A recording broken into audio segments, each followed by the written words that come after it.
anigu waan Nasriin Maxamed ku soo dhaw Bilan Media waxaynu wareysi la yeelanaynaa Xirsiya Cabdulle Siyaad oo kamid ah haweenka Soomaaliyeed waliba haweeneydii ugu horeysay si farsameysan oo la hagaajiyay u diyaarisay mooska oo kamid ah dalaga ka soo baxa dalkeena marka hore waan kugu soo dhaweynayaa Bilan Media marka xigta waxaan rabnaa inaad si kooban aad faahfaahin nooga siiso halka ay marayso shaqada some fresh fruits some fresh alxamdulillah hawsheeda meel fiican ay maraysaa muddo dheerna way soo shaqeynaysay caqabado badan waa laga soo gudbay welina adduunyada waa iska sii socota waa iska dhib badanta caqabado kale waa iska imaanayaan laakiin ilaahay ha naga haayo some fresh hadda waxay u adeegtaa bulshada Soomaaliyeed meel walba ay joogaan waxayna ugu adeegtaa kheyraadka wadanka ka soo baxay qaasatan qudaarta iyo geed miroodka beeraha ka soo baxay marka dad badan ayaa some fresh hadda ku xiran oo ka raadsada qutul daruurigooda sida haweenka miisaska ku gado qudaarta oo kale sidee bay marka idin saameeyeen tusaale oo kale isbedelka cimilada roobka oo kale sidee ayuu idin saameeyay waxaan ognahay in cimiladu isbedbedelayso waqtiyada qaar qabow zaid ay noqonayso waqtiyada qaar ay dhaxdhaxaad tahay marka saameyn ma idin ku yeeshay saameyn weyn oo wali oo nagu yeeshtay some fresh kaliya ma ku yeelanin beeraleyda oo dhan oo ku yeeshtay waxyaabaha oo yaab kale ama mucjisada ah waxa waaye sanadkii guga ahay oo wabiga oo guray waxyaabaha oo isbedelka cimilada keenay waaye in xilligii la rabay in uu roob da'o oo gu iyo barwaaqo iyo wabigo biyo badan keenayo inuu wabigii qalalo oo wabigii uu noqdo bacad iska dhaxmarayo wada camal uu noqdo waxay ka mid tahay mucjisooyinka haddana waxay ka mid tahay isbedelka cimilada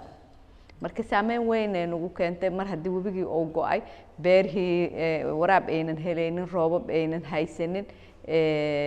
dhibaatooyin badan way iska jirtaa marka taas ma saameysay ganacsiga tusaale oo kale mooska oo kale qiimihiisa maxaa iska bedelay dadkii qaadan jireen oo kale iyagu ma iska joojiyeen mise weli way iibsadaan qiimaha ay ku gadi jirtay awal ay ku soo qaadan jirtay kintaalkii adiga wuxuu u dhaxeeyay $30 $35 ilaa $40 maanta meesha uu ka gaaray kintaalkii $90 ama marmar $100 oo lugta gelinaya halkay kintaal marka kintaalkii waa 100 kiilo marka qaali sidaas u eg ayaa dadkii marka waxay sameeyeen qaarna way qaateen qaarna way iskala yareeyeen مثال ahaan gabadha oo qudaarta gado oo 500 oo xabo maalintii qaadanaysay waxa laga yaabaa intii qoys ka adeeganaysay qoysas ka mid ah inay dhahaan mooskii qaali uu nagu noqdo ma qaadan karno xirsiyo mooskan marka la fiiriyo mooska kale muuqaal ahaan uu ka duwan yahay oo mooska kale waa cagaar midkana waa jaalle isbedelkaas maxaa keeno maxaa ku sameysaan mooska oo kale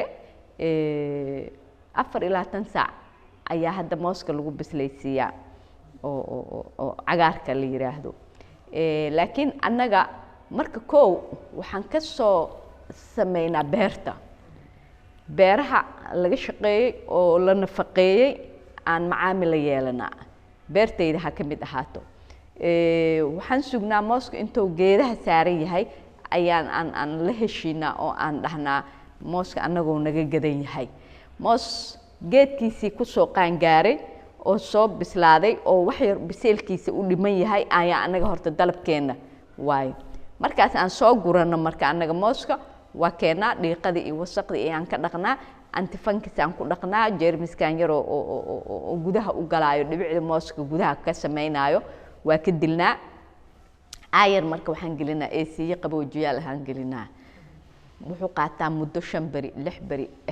waan gartay marka dadku ma la qabsadeen habkaas waxa laga yaabaa dadka qaar in isdaan mooskan waa cagaar kana waa jaalle oo xoogaa isdaan mooskan ma la daaweeyay wax la xiriir marka dadka ma la qabsadeen isticmaalkiisa iyo cunistiisa ma dadku way la qabsadeen wayna yaqaanaan wayna ka heleen caafimaad ahaan aad ugu fiican yahay hadda marka la dhinac dhiga labada moos way og yihiin moosaska bakaaraha lagu sameeyo iyo aniga mooskeyga dacaayada badan way jiraan in la idhahay marka moos la dhoofinaayo yaa soo jabay ma wadi kartid waxaan in la yiraahdo mooskan waa duran yahay oo suuqa la yiraahdo mooska waa duran yahay ma dhacdaa in mooska marka qaar aad dhoofisaa maskaliyi waxaa ku egtihiin in aad magaalada u qaybisaan ama hoteelada ama meelaha kale idinka soo dalbado ha ma mooska waa ku fakarnay in aan dhoofino samballo